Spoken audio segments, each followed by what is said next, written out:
Mapagpalang araw sa lahat. Ako nga pala si Kerwin Aliman mula sa BSA 2 at ang aming paksang tatalakayin ay patungkol sa reimahinasyon ng ina sa panitikan ng kababaihan, isang imbestigasyon sa ideolohiyang maternal sa panitikan ni Rosario Torres Yu. Para sa aming introduksyon, nagpapatuloy na imbestigasyon ko sa panitikan ng mga babaeng manunulat ang sanaysay na ito. Usbong ito nang natapos kong pag-aaral at pag-arok sa isip at damdamin ng 20 manunulat na babae ukol sa pagiging babae at sa pagiging babaeng manunulat. Natuklasan kong mayamang batis ng mga pagsusuri ukol sa iba't ibang usapin sa politika ng kasarian ang nilikha ng mga salaysay. Sa mga salaysay ng mga manunulat na ito ay ipinapahayag nila at naibabahagi sa iba ang kanilang mga pribadong damdamin at pag-iisip ukol sa maraming bagay, kasama na ang ukol sa mga relasyon sa loob ng pamilya na may kaugnayan sa kanilang pagiging manunulat. Kasama na rin dito ang naging relasyon nila sa kanilang ina at ang kanilang mismong pagiging ina. Kung kaya'y inakala kong mainam na iugnay ang mga pahayag na ito sa kanila namang ginagawang representasyon ng ina sa kanilang mga akda.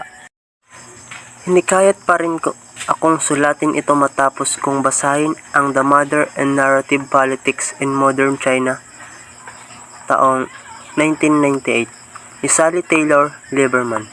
Hinanap ni Lieberman ang mga kahulugan ng figura ng ina na nabuo sa isang partikular na lugar at panahon at muling binuo ang mga kahulugang ito sa tanglaw ng feministang pagbasa sa mga master na naratibo ng modernong sinong intelektual at ng kasaysayan ng panitikan. Tinukoy niya ang mga padron ng representasyon ng ina na makikita sa mga akdang ng maraming manunulat at inimbestigahan kung paano ang mga padron at mga kahulugang tinaglay ng ina sa pamamagitan nito ay iniluluwal ng mga nagtutunggali ang ideolohiya ng kasarian, uri at bansa. Sa madaling salita, inihimatong ng pagbasa ko rito ang pakay na alamin din, bagaman pahapyaw lamang at di ekstensibong paris ng ginawa ni Lieberman, ang representasyon ng ina sa panitikang kasalukuyan ng ilang babaeng manunulat na kasama sa binanggit kong pag-aaral. Bakit ang mga akdang mga manunulat na ito at hindi ang mga master narrative na tulad ng sinuri ni Lieberman? Sinuri din ni Lieberman sa libro niya ang mga tekstong hindi canonical. Bukod sa dahilang panimulang investigasyon pa lamang ito, inisip kong mainam na magsimula sa mga manunulat na ito dahil naman sa himatong ng pag-aaral ni Delia D. Aguilar sa kanyang Filipino Housewives Speak taong 1991 na isang investigasyon sa politika ng kasarian sa loob ng pamilya na may pakay na itutok sa Filipina ang isang Marxista feministang pagsusuri. Sa testimonyo ng 10 babaeng may asawa, tumambad kay Aguilar ang katunayan ang debosyon sa mga anak ang kumukuha ng pinaka-espontanyo at pinakamalaking natural na sakripisyo mula sa kababaihang kasali sa pag-aaral. 165. Gayon din, nabatid niyang bukod sa pagtanggap sa kahirapan bilang malaking paliwanag, ang pag-aanak at pag-aaruga sa anak ang siyang taluktok ng domestikong ideolohiya para sa mga Filipina at siyang nagiging salalayan ng pagbibigay, pagsuko at sakripisyo ng mga babae. Natukoy rin sa pag-aaral ang kabalintunaan o paradox sa kalagayan ng Filipinang may asawa.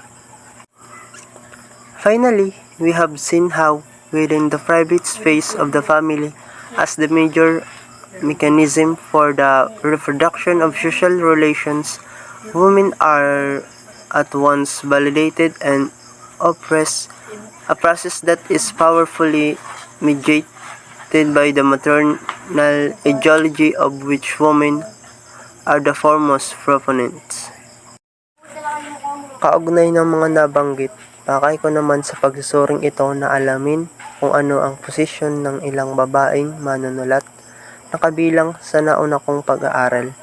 Sa ideolohiyang maternal na tinukoy ni Aguilar, gusto ko ring alamin kung hinahamon ng kanilang representasyon ng ina sa kanilang akda ang karaniwang pananalinghagang nagpapalakas pa ng idealisasyon ng ina sa panitikan.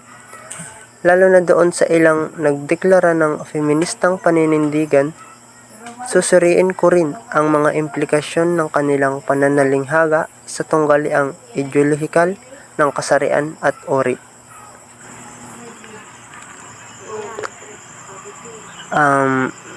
Alam natin sa pagkakataong ito ay hindi pa talaga natin alam kung ano at paano nga ba ang pagiging isang ina. Ngunit kahit papaano ay may mga ideya naman tayo kung ano ang kahulugang nito. Dahil may mga ina naman tayo, may mga kapatid, kapitbahay, at minsan ay mga kaklase na nagiging ina.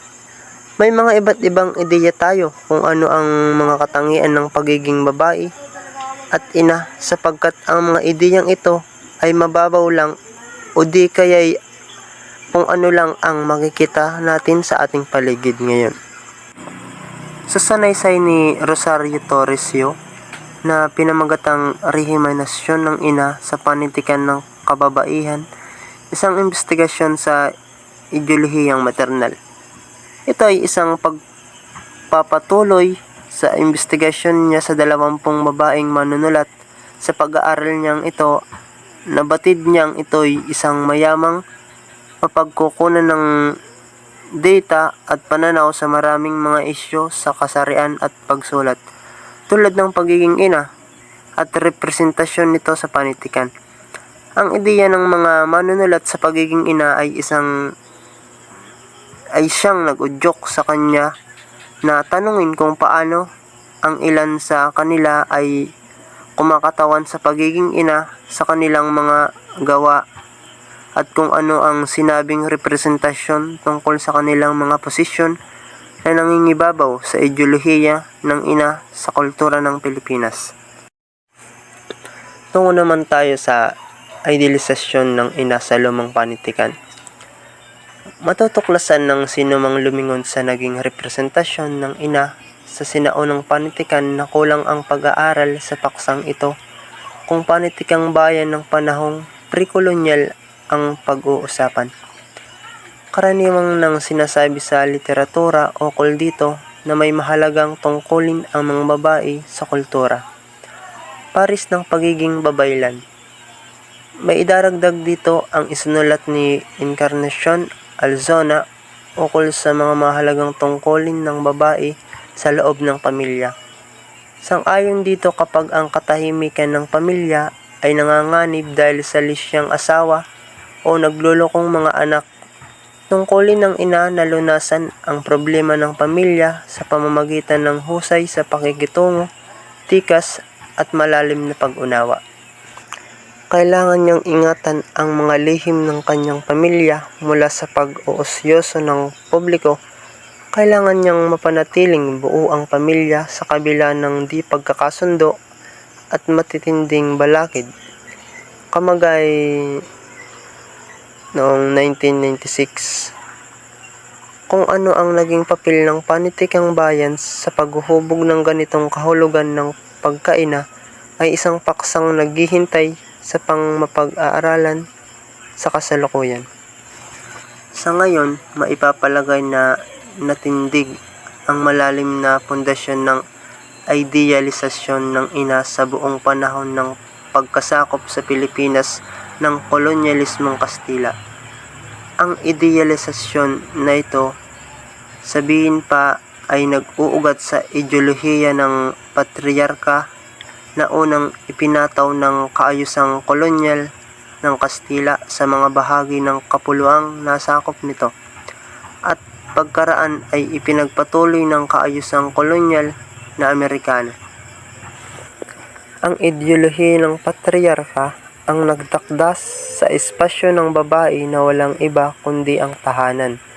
At dito sa lugar na ito, ang kahulugan ng pagkababae ay magaganap lamang sa pamagitan ng pagtupad sa panlipunang papel bilang isang ina. At ang kahulugan ng pagiging ina ay itinakda rin na lubos na pagpapakasakit para sa anak. Pangunahing ahensya ng doktrinang Kristiyanong pinalaganap sa mga bayang nasasakupan. Ang Birheng Maria ang naging sagisag ng isang mapagpakasakit at mabuting ina. Tinulungan ng panitikan ang relihiyon sa pagkintal nito sa isip at damdamin ng mga babae. Nadagdagan pa ng iba pang lamukot ang idealisasyong ito sa pagsasabing ang kabuluhan ng pagiging babae at ina ay nakasandig sa tungkulin niyang palakihin at turuan ang anak. Bukod sa pasyon, naging koda ng mabuting babae at pagkaina ang pagsusulatan ni Urbana at Pilisa na pagkakaalaman ng magandang asal na ukol sa pagharap sa kapwa-tao. Modesto de Castro, 1864. Hindi lamang sa panahon ng Kastila, kundi maging sa panahon ng pananakop ng Amerikano, naging bahagi ng paghubog ng kababaihan ang librong ito. Naging pamantayang ugali ang itinagubilin ni De Castro sa tungkulin ng mga ina sa kanilang mga anak na pasikatan sa araw ng Santo Ebanghelyo, diligin ng magandang aral sa pakikiharap sa tao. At pakatatandaan na kung di magampanan, ito ay pagsusulit sa Diyos, sisihin ng tao dahil sa kapabayaan. Tiyak na nagdusa ng ang maraming babae sa panahong ito dahil sa kontradiksyong likha ng pangarap na maging ina na siyang lunduyan ng pagkababae at ng pagiging prostituta o dama de noche na isang kalagayan ng babae noon, lalo na ang mga ipinanganak sa mahirap na pamilya. Sa usapin ng uri, ipinapalagay kong ang ideolohiyang maternal sa anyo at nilalaman nito sa panahon ng iyon ay lumagos sa uri kung kaya'y magkakapantay sa kadakilaan ang isang mabuting ina, maging siya ay isang lavandera, costurera, domisilya, sigarera, domestika, tindera, bordadora o vagamonda. Si Jose Rizal din ay nahulma ng ganitong ideolohiya. Maituturing ng abante si Rizal sa pagkilala sa karapatan ng babae na maghangad ng edukasyon na ipinakita niya nang purihin niya at sulatan ang kababaihan sa Malolos, Bulacan, na nanghangas na huminging payagan silang makapag-aral, ngunit ang taluktok ng kanyang pagpapahalaga sa mga ina tulad ni Modesto de Castro sa isang banda ay nakasalig din sa panlipunang tungkulin ng isang ina ang paghuhubog ng pagkatao ng kanyang anak. Naiiba ito kay De Castro sa pagbibigay sa tungkuling ito ng ina ng pampulitikang hugis na konteksto ng pakikibakang anti-kolonyal. Ang paghusga kong ito ay hinango ko sa bahagi ng sulat ni Rizal sa mga babaeng taga-Malolos. Ikalima, kung ang babaeng Tagalog ay di magbabago, ay hindi dapat magpalaki ng anak, kundi gawing pasibulan lamang. Dapat alisin sa kanya ang kapangyarihan sa bahay, sapagkat kung hindi ipagkakanulong walang malay ang asawa, anak, bayan at lahat. Sa kabila ng pagsulong sa kamalayang, mahalaga ang tungkulin ng ina sa paghubog ng isang bayan dahil ang ina ang humuhubog ng pagkatao ng anak. Isang pangyayaring hindi siguro inaasahang mangyari ni Rizal ay ang paggamit sa tauhang niyang si Sisa, inang martir na binaliw ng kahirapan bilang idealisasyon ng ina sa panitikan. Kung si Maria Clara ang sumasagisag sa ideal na dalagang Filipina, si Sisa naman ang martir na ina, nagtitiis sa pang-aapi ng asawa, na sa tindi ng pagmamahal sa mga anak na nawalay sa kanya ay nabaliw ng tuluyan. Marahil maitatanong ng iba kung paano maituturing na idealisasyon sa paring ng inang martir ang isang baliw na babae. Sa palagay ko, ang simpatya kay Sisa ay nanggagaling sa pagtingin sa kabila ng hirap na dinanas nito sa buhay, ay nananatili siyang dalisay sa pagmamahal niya sa kanyang mga anak, na ang lahat ay kaya niyang matiis, ngunit hindi ang pagkawala ng kanyang mahal na mga anak.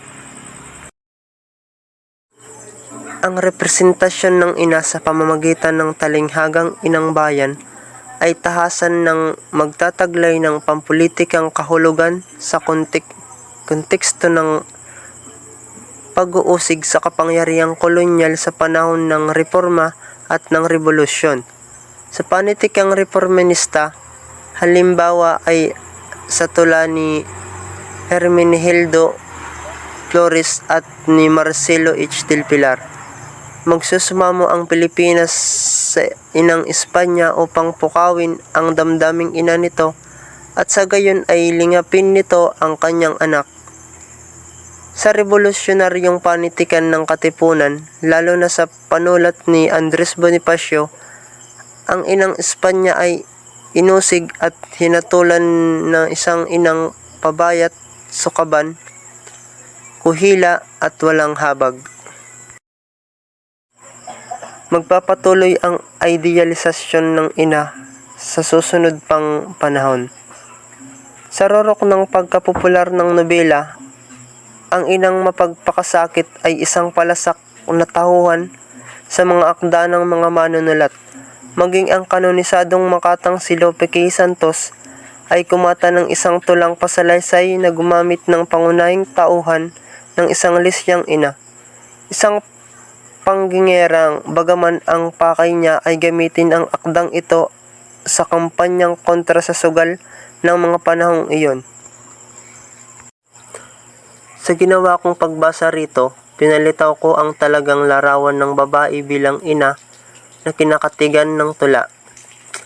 Ang ideal na inang mapagpakasakit at mahusay na magmaneho ng tahanan, magiliw, mapag-aruga sa mga anak, at iba pang katangiang itinatakda ng kultura, na larawang mabubuo at maitatapat sa larawan ng inang inilalarawan sa tulang pasalaysay ni Santos, ang inang nagumon sa bisyo, pabaya, talusaling, sumira ng iba pang tahanan at samot-sari pang kapintasan, sapagkat kasuklam-suklam ang inang panginggera, lalo lamang napatitingkad ang pagiging kaibig-ibig ng mabuting ina. Ang lumang panitikan, kung gayon, ay walang pasubaling tumulong sa paghuhubog ng kamalayan ng Filipina na pinakadakila ang maging isang ina. Ang maternal na ideolohiyang ito ay isang nagtuturo sa mga kababaihan na ang pinakataluktok ng pagkababae ay ang pagtupad sa tungkulin ng isang ina na mahubog ang pagkatao ng kanyang mga anak at ito'y mangangailangan ng walang kaparis na sakripisyo. Sa tilon ng pahapyaw na pagsubaybay na ito sa padron ng representasyon ng ina, sa unang panahon ay sisipatin ko ngayon ang representasyon ng ilang babaeng manunulat sa kontemporaryong panahon. Panimulang pagsisikap pa lamang ito kung kaya eksploratoryo at limitado sa saklaw. Ito naman ay ang pag-aaral kung ang pag-uusapan ay ang representasyon ng ina sa panahon ng pre-kolonyal. Sa pagsimula pa lang yan ang pag-aaral niyang ito, sinasabi niyang pahapyaw lang ito sa idealisasyon ng ina. Maidaragdag dito ang sinulat ni Encarnacion Alzona tungkol sa tungkulin ng babae sa loob ng pamilya. Sinasabing sa kabila ng mga gulo, problema, di pagkakaintindihan at matinding balakid ay kailangan panatilihing buo ng ina ang kanyang pamilya. Sa panahon naman ng Kastila ay naipatindig ang malalim na pundasyon ng idealisasyon ng ina sa buong panahon ng pananakop nito sa Pilipinas. Ang ideolohiya ng patriarka sa mga babae ay walang iba kundi ang pantahanan lamang. Pinangangahulugan nila ang papel ng babae ay ang pagiging ina at ang ideolohiya ng ina sa kanilang pagpapakasakit para sa anak. Yun lamang ang aking parte. Maraming salamat. Pagbati sa lahat, ako si Binibining Daisy Albania at ngayon ay ipagpapatuloy ko ang nasimulang pagtatalakay ni Ginoong Aliman. So ngayon ay kilalanin naman natin kung sino nga ba ang ina sa mga akda ng mga babaeng manunulat sa Filipino. So para sa panimulang pagsusuring ito ay tatalakayin rito ni Rosario Torres Yu ang representasyon ng ina sa mga akda ni na Genoveva Edrosa Matute, Liwayway Arceo, Luwalhati Bautista, Lilia Guendoza Santiago, Fanny Garcia at Luna Sikat Cleto. So, sinasabi rito na sina Matute at Arceo ay lumakit nagkaisip sa makalumang kaligiran, samantalang sina Bautista at Santiago naman ay bahagi ng radikal na tradisyon ng unang sigwa at sina Garcia at Cleto naman ay lumakit nagkaisip sa kaligiran ng dekada 90. So, sa madaling sabi po, sila ay magkakaiba ng henerasyon. So, dito po natin malalaman kung may pagkakaiba ba o may pagkakatulad sa kanilang representasyon ng ina sa kani-kanilang akda.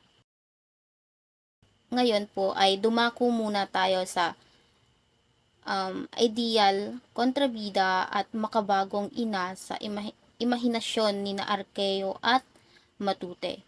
So, katulad nga po ng sinabi ko kanina ay sila po ay lumakit nagkaisip sa makalumang kaligiran o panahon. So, rito natin matutuklasan kung paano nga ba o ano ba ang representasyon ni na Matute at Arceo sa ina sa kanilang ilang mga akda. So, unahin po muna natin ang akda ni Liwayway Arceo. May tatlong larawan ng ina ang sinagisag ni Liwayway Arceo sa isa sa kanyang importanteng katha. Ang Canal de la Reina noong 1985 na unang nalathala sa Liwayway noong 1972. So, ang tinutukoy po ditong Liwayway ay isang pahayagan. So, narito ang tatlong sagisag o representasyon ng ina batay kay Arceo sa kathanyang Canal de la Reina. Ang una ay ang ideal na inang si Caridad. Sumunod ay ang kontrabidang si Nyora Tentay at ang panghuli ay ang lumilihis sa karaniwang larawan ng inang si Gracia. Kilalanin muna natin si Caridad. Si Caridad ang tipikal na asawa't ina. Nasa panggitnang uri kaya komportable ang buhay niya at ang nakapag-aaral ang dalawang anak na ang isa ay tapos na ng medisina. May asawang responsable sa pagtataguyod sa pamilya. Maliban sa pagiging tipikal na asawa't ina, si Caridad din ay isang tradisyonal na mabuting ina't asawa. So, sa papaanong paraan? Siya ay isang maserbisyo sa asawa at umiikot sa pag-aalaga sa kanyang mga anak. Makikita ang pagka-tipikal na asawa ni Caridad sa pag-abot ng tsinelas sa asawang si Salvador pag uwi ng bahay o dili kaya ay sa pagpipigil sa sariling magsalita ng malakas dahil hindi gustong magambala ang asawang nagbabasa. So, rito, kitang-kita natin kung paano maging mabuting ina't asawa si Caridad sa kanyang pamilya at hindi rin natin maipagkakaila na siya talaga ay isang ideal na ina. Makaluma rin siya sa pagtingin sa kilos. Katulad na lamang ng babae na ipinakita nang minsang dumating ang barkada ng kanyang anak na si June at ang nag-iisang babae sa grupo. Ngingit-ngit siya habang inaayos ang pagkain sa bandihado. Humahanap siya ng tugon sa kanyang itinatanong kung paanong ang isang babae ay makasasama sa isang pangkat ng mga lalaki tulad ng babaeng nasa silid ni Junior. Itinatanong niya sa sarili kung alam ng ina niyon kung nasaan sa mga sandaling iyon ang sariling anak. Itinatanong niya kung paanong napapayagan ng isang ina ang anak na babae na sumama sa isang pangkat ng mga lalaki. So, hindi ito ikinatuwa ni Caridad sapagkat hindi naman talaga kaaya-ayang tignan na ang isang babae at ilang lalaki ay nasa iisang silid. So, makikita natin rito na si Caridad ay nagpapakita ng makaluma o yung tinatawag natin sa Ingles na conservative na ina. Dumako naman tayo sa isa pang sagisag o representasyon ng ina. Dominanteng ina at mapang-api sa kapwa ang larawang sagisag ni Nyora Tentay. Ang matandang ina ni Victor na nakatira sa bahay na nakatirik sa lupang di umano'y nabili sa paraang legal. So, si Nyora Tentay naman po ay ang nagsisilbing kontrabida sa akda. So, sinasabing siya ay isang dominanteng ina o mapagmataas. Nabubuhay silang mag-ina dahil sa paghahanap buhay ni Nyora Tentay na ibig sabihin ay pagpapautang ng labis-labis ang tubo at panggigipit sa mga nangangailangan. So, maaari nating ilarawan si Nyora Tentay na isang inang mapanlabis o halos yata ng negatibo or masamang katangian ay taglay niya. So, ito yung uri ng ina na hindi dapat pamarisan o gayahin. Kilalanin naman natin ang huling sagisag o representasyon ng ina batay kay Arceo. So, si Gracia ang isa pang representasyon ng ina at isang modernong ina ang matatagpuan sa kanya. Mula sa pamilyang panggitnang uri, abogado ang ama, si Gracia ay umibig at nagpakasal kay Victor at nagkaanak ng isa. Hindi nagtagal ang pagsasama nila dahil sa pakikialam ni Nyora Tentay. Binalikat niyang mag-isa ang pagpapalaki sa anak at pagpapaaral dito ng medisina. So, kung papansinin po natin ang dahilang nagtulak kay Gracia para humiwalay ay mahigpit pa ring nakasandig sa diwa ng dakilang tungkulin ng isang ina. Humiwalay siya sa asawa at biyanan para sa kapakanan ng kanyang anak. Sang-ayon sa kanyang sariling pananaw sa kung ano ang mabuti para sa anak niya. Sa salita mismo ni Gracia. At napatunayan ko naman, hindi hadlang ang aking pag-iisa para umunlad. Asang-asa si Victor, na dahil sa aking anak, magbabago ako ng isip. Babalik ako sa kanya. Hindi niya alam na dahil ayoko mamulatan ng aking anak ang kanilang ugali, kaya ako naging matigas sa aking pasya. So, sa halimbawa ni Gracia, makikita natin ang malasakit ng ina sa kanyang anak at ito rin ang naging daan niya upang hanapin ang kanyang paglaya mula sa mapang-aping biyanan at asawang sunod-sunuran lamang sa kanyang inang isa ring mapang-api. Kung papansinin rin natin, hindi ito karaniwan dahil ang karaniwan ay nagtitiis ang isang ina sa pang-aapi dahil sa kapanganan ng kanyang anak. So, sa makikita natin kay Gracia ay siya ay isang may paninindigan na ina. So, uulitin ko lamang, ang tatlong representasyon ng ina ni Liwayway Arceo sa kanyang akdang Canal de la Reina ay una ay ang isang pagiging ideal na ina na si Claridad, ang kontrabidang dominanteng si Nyora Tentay at ang modernong inang si Gracia. Dumako naman tayo sa akda ni Matute. So, sa pinakahuli na lathalang antolohiya ng mga kwento ni Genoveva Adrosa Matute, ang babae at iba pang mga kwento noong 1928 matatagpuan din bukod sa iba pang larawan ng Filipina, ang ina. Ang ina na isang OFW. Sa mga tauhang sina Goring at Trina, ipinakita ni Matute ang larawang ito. Si Goring ay domestic helper sa Hong Kong, samantalang si Rina ay sa laundress. Magkaibigan sila, parehong nagtapos ng AB sa pamantasan ng Pilipinas, pero nauwi sila sa pagdo-domestic helper nang parehong namatay ang kanilang ama.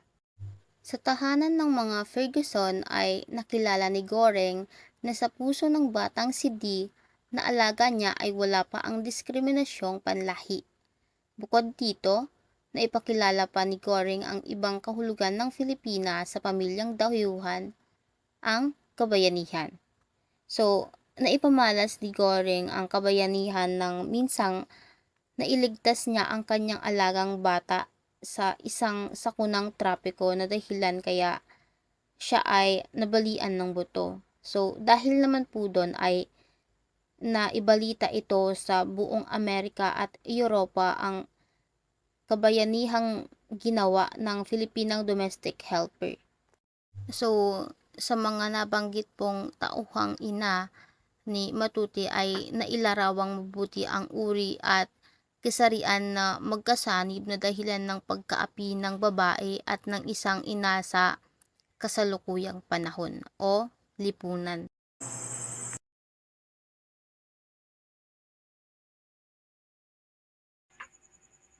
Isang mapagpalang gabi sa ating lahat. Ako nga po pala, Shireen Meiji Albanian ng BSE 2F at ang aking tatalakayin ay ang debotong inang si Maring Mencia. May ibang estratehiyang makikita sa isang kwento ni Fanny Garcia sa paghamon sa larawan ng isang ideal martyr na ina.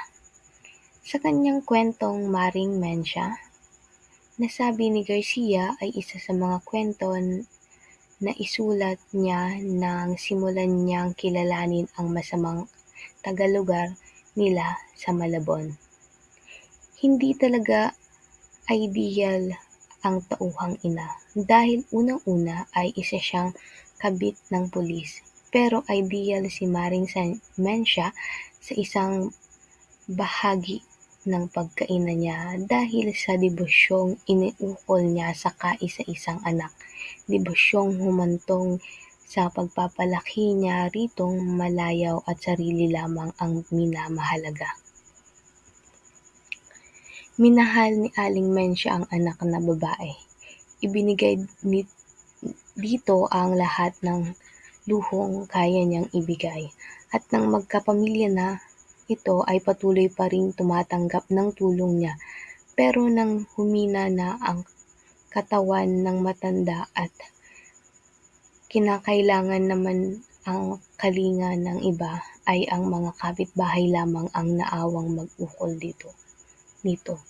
Martir ang ina nito na inilihim sa anak ang paghihirap niya at halos mamalimos sa ibang tao.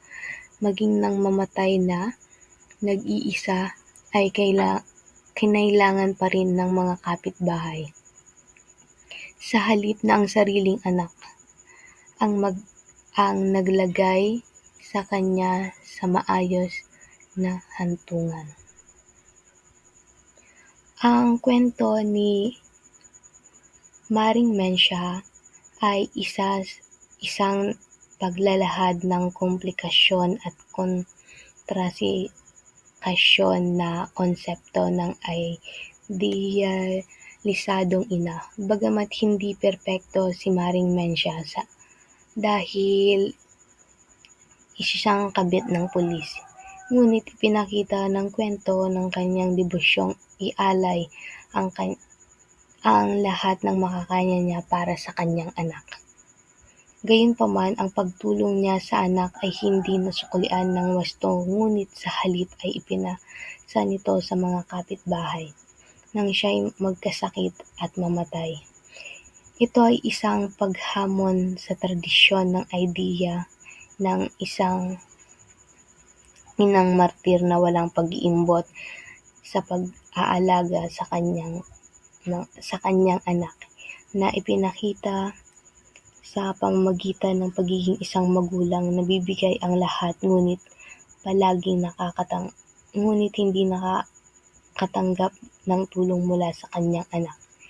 Itinatampok ng kwento ang ideal na debosyon sa mga anak ay hindi laging nagdudulot ng kabayaran, at maaari pa itong magresulta sa pagpapakasakit ng ina sa kanyang sariling kapakanan sa pamamagitan ng mga komplikadong ugnayan at karanasan ng mga tauhan.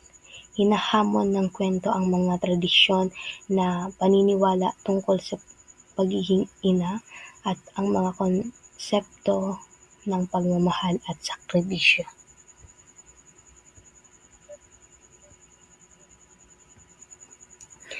Ang babaeng may asawa, anak at personal na nobela ni Bautista. Sa kasalukuyan, ang 2 tauhang ina na ikinathala ni Luwalhati Bautista. Sa karaniwan ng itinuturing na pananagisag ng isang feminista sa panitikang Pilipino. Si Amanda Bartolome, pangunahing tauhan ng nobelang dekada 70, Muling Paglilimbag 1988, at si Lea Bustamante ng Bata-Bata Paano Ka Ginawa 1991. Parehong ina.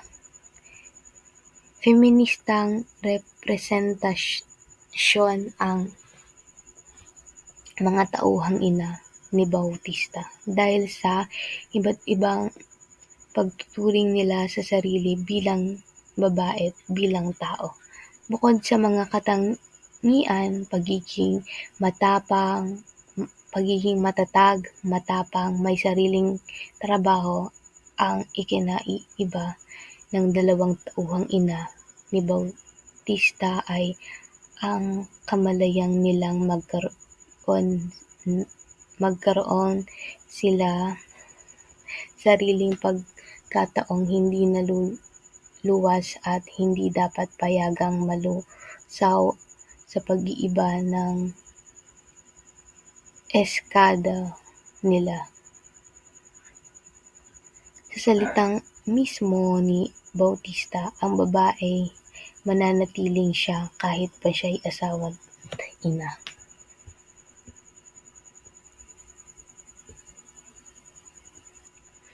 Kay Amanda Bartolome, ang pagiging housewife ay isang babae ay hindi dapat humantong sa pagkakatali sa pag-iintindi lamang sa bahay at sa bahay ng kanyang mga anak. Taglay rin ang mga positibong katangian ng isang tipikal na inang maasikaso sa pamilya,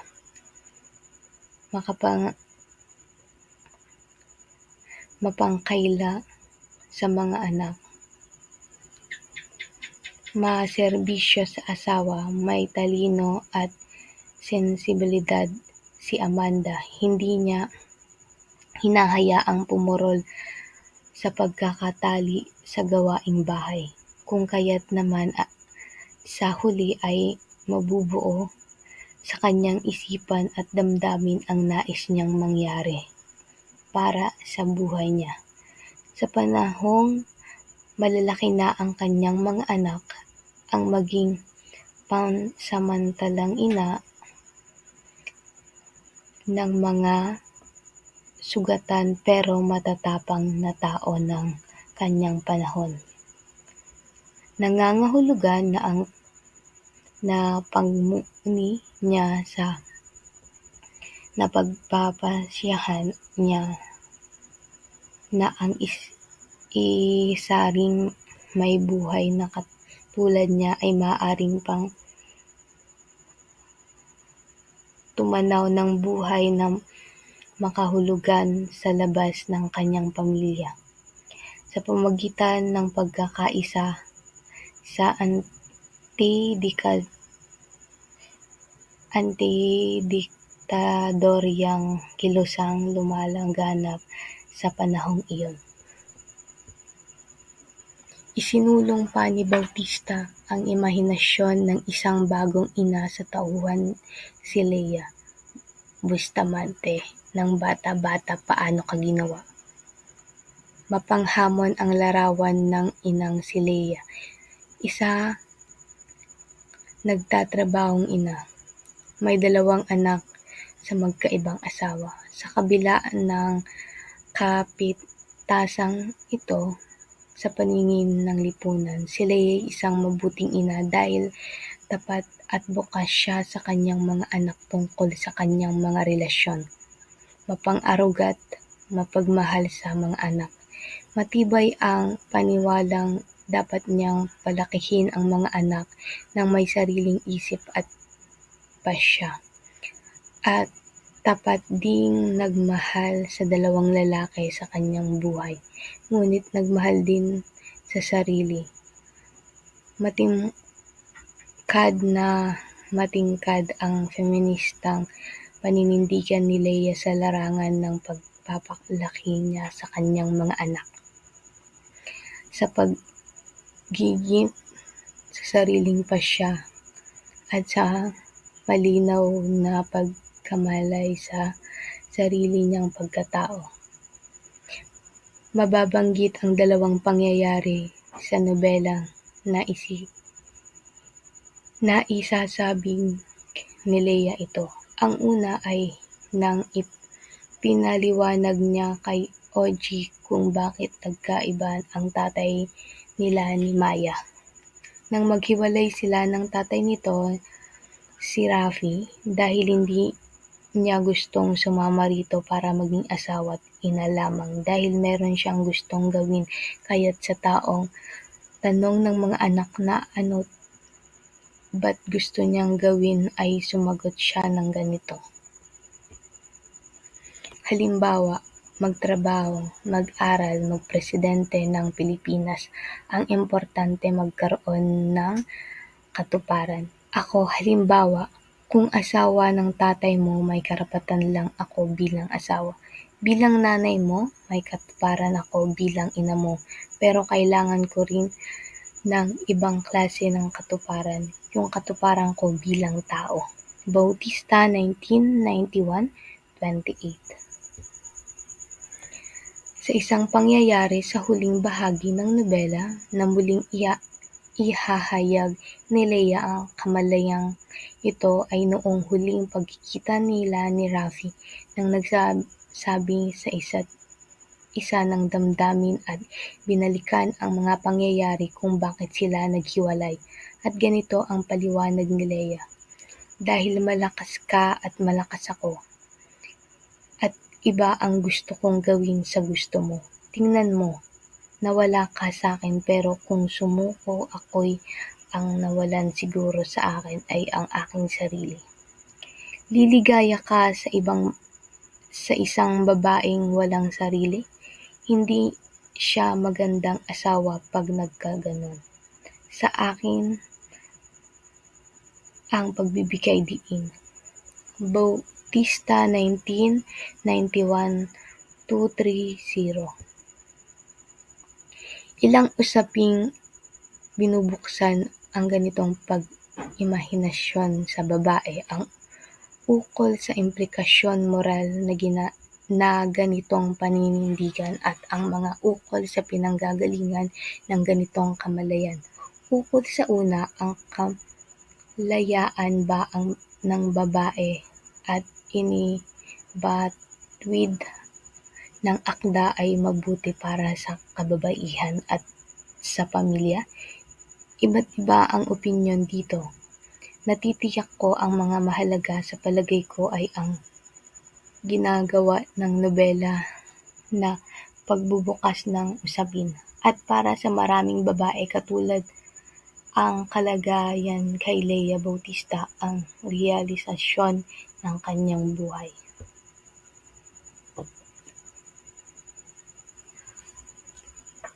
Ilang usaping binuksan ang ganitong pang-imahinasyon sa babae.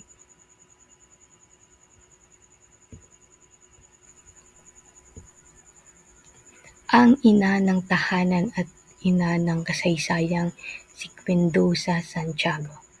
Sa tingin ni Amanda Bartolome ay muling maririnig sa isang namang tula ni Lilian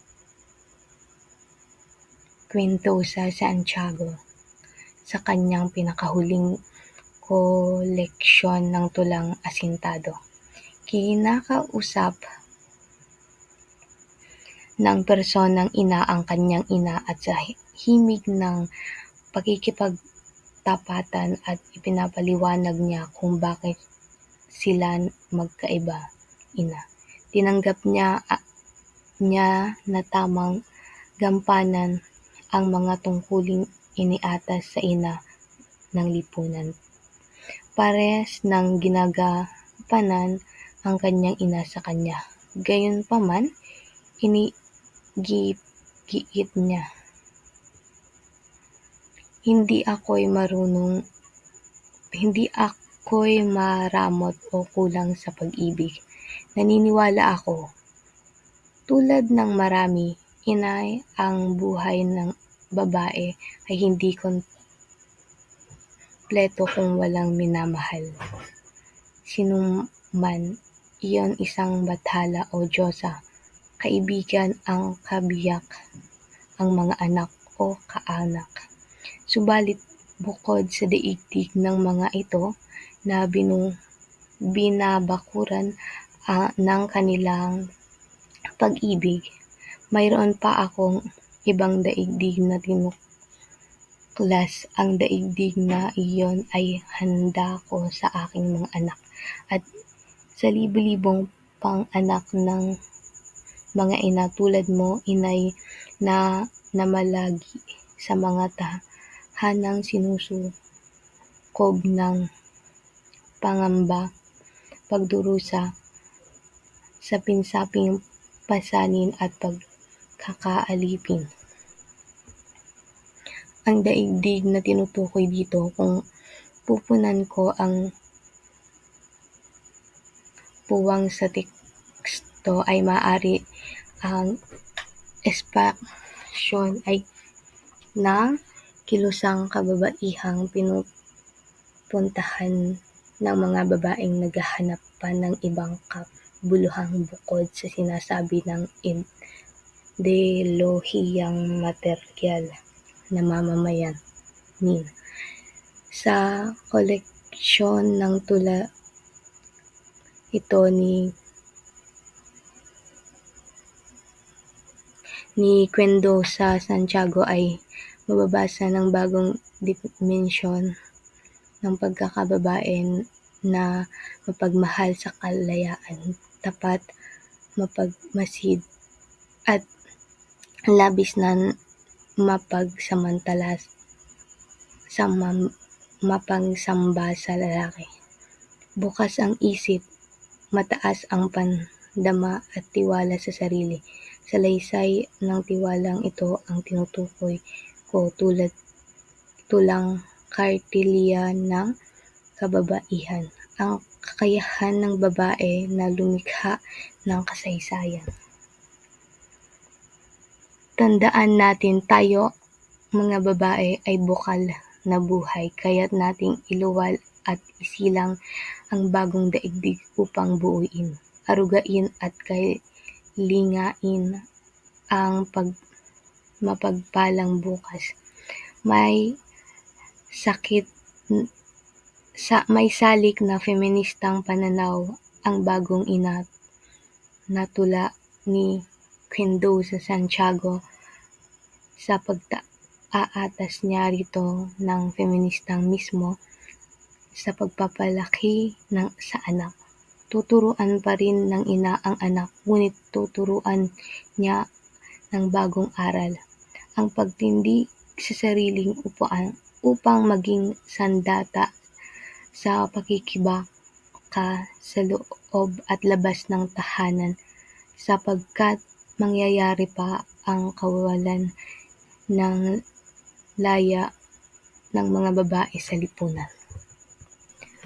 Ang tula ni Lilia Quindosa Santiago sa kanyang koleksyon ng tulang asintado ay naglalarawan ng pagkakaiba ng papel ng isang ina sa tahanan at sa kasaysayan. Binibigyang diin ng tula ang kakayahan ng mga kababaihan na magmahal at maglingkod sa kanilang pamilya, ngunit hindi rin maitatawa ang kanilang potensyal na makilahok sa mga laban para sa kalayaan at pagkakapantay-pantay sa lipunan. Ang pagpapalaki ng anak ay hindi lamang tungkol sa pagtuturo ng mga tradisyonal na papel ng kasarian, kundi pati na rin sa pagtuturo ng pagiging mapantindigan at makilahok sa pagbabago. Sa ganitong paraan, ang tula ay nagbibigay diin sa papel ng kababaihan bilang mga tagapagtaguyod ng kasaysayan at ng mga makabagong idea ng pagkababae. So, yun lamang po ang aking tatalakayin at maraming salamat po. Ang huling aming paksa ay ang babaeng ayaw maging ina ni Sikat Cleto. Mas radikal ang pag-uusig na ginawa ng tulang material ni Luna Sikat Cleto. Magkaibigan si Esme at Sabel, parehong 30 anyos. Si Sabel ang larawan ng babaeng ginulma ng ideolohiyang material. Taimtim ang paniniwalang ang babae ay nagkakaroon ng kaganapan o fulfillment kapag naging ina, na kapalaran o destiny ng lahat ng babae ang pagiging ina. Nagtitiis sa mga gulpi ng asawa, hindi tumututol na magbuntis kahit 5 na ang kanyang anak at nahihirapan. Ibuo ang pagtingin niya sa sarili, kung walang ibang bahagi ang sariling ito. Sabi niya, sobra kasi akong magaan kung sarili ko lang ang iisipin ko. Si Esme ang larawan ng babaeng itinatanggi ang pagkaina.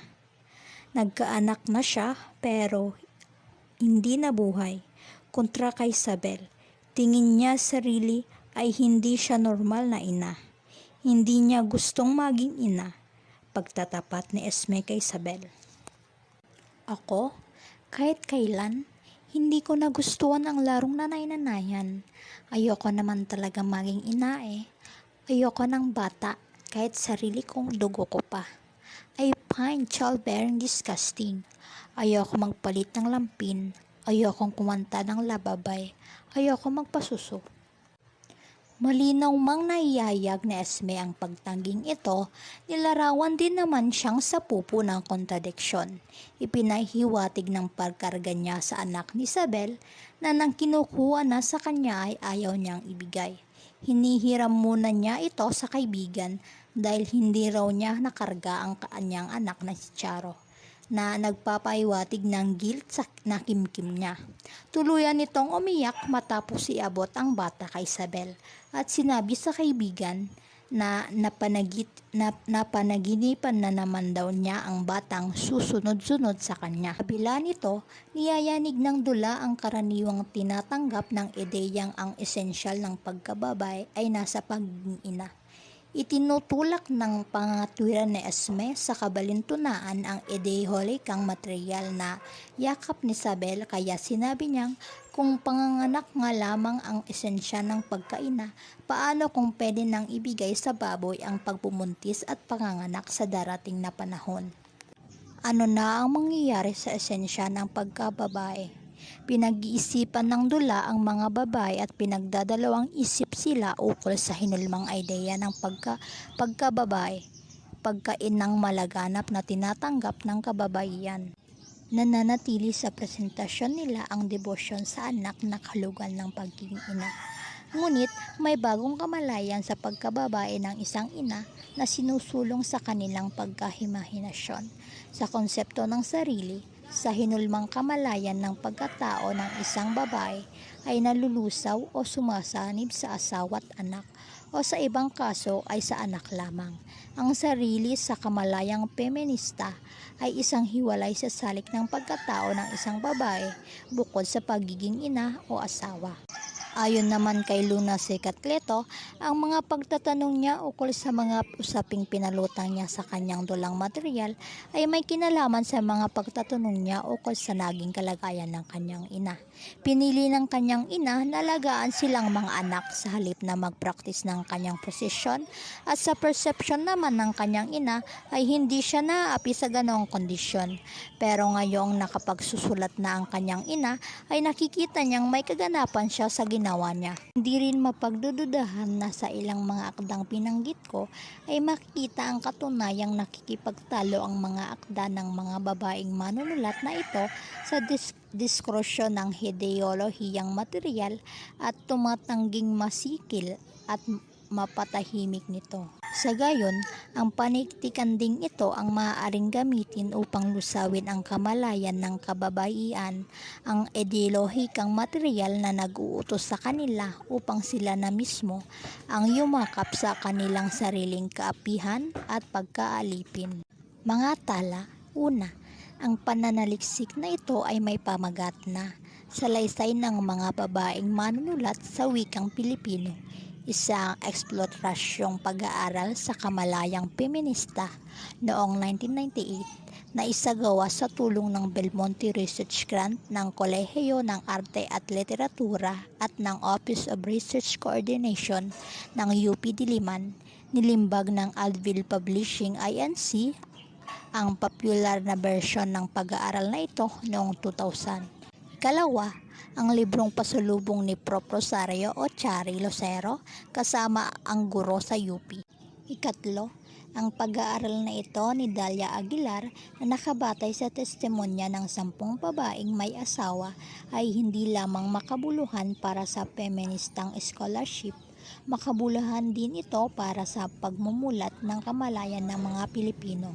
Ikaapat, sa kasalukuyan ay muling sinsipat ang mga pananagisag ng inang bayan sa panitikan, kaugnay ng ibang usapin. Isa na rito ang disertasyon ni Apolanio Chua na may pamagat na Dulambayan ng Manggagawa sa konteksto ng militanteng kilusang Unionismo noong 1980 hanggang 1994 ng Universidad ng Pilipinas noong 1996. Ikalima, Soledad Reyes, Traditions and Themes in the Tagalog Novel, Philippine Studies in Third Quarters noong 1976 sa kalipunan ng mga kwento't tula ng mga babaeng manunulat sa Metro Manila Advil Publishing Inc.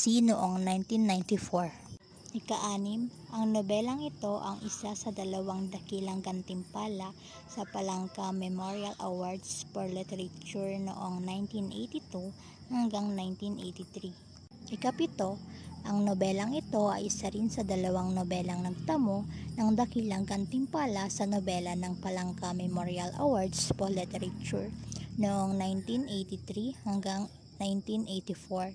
At Bata-Bata, Paano Ka Ginawa, the screenplay sa Mandaluyong Star Cinema o Cancho Publishing House noong 1997. At ang pang-8, sang-ayon kay Luna Secat Cleto, ang dulang ito ay nanggaling sa isang panaginip niya na paulit-ulit. Ang isa ay pagtanggap dahil nakapagmumulat, sabi ng feministang si Joy Barrios, at ang isa ay pagkantsaw mula sa mga kaibigan niya sa Tilon na masyado siyang galit sa mundo. Yun lamang po ang aming paksa at naway naunawaan nyo kung ano ang gustong ipaiwating ni Rosario Torres Yu.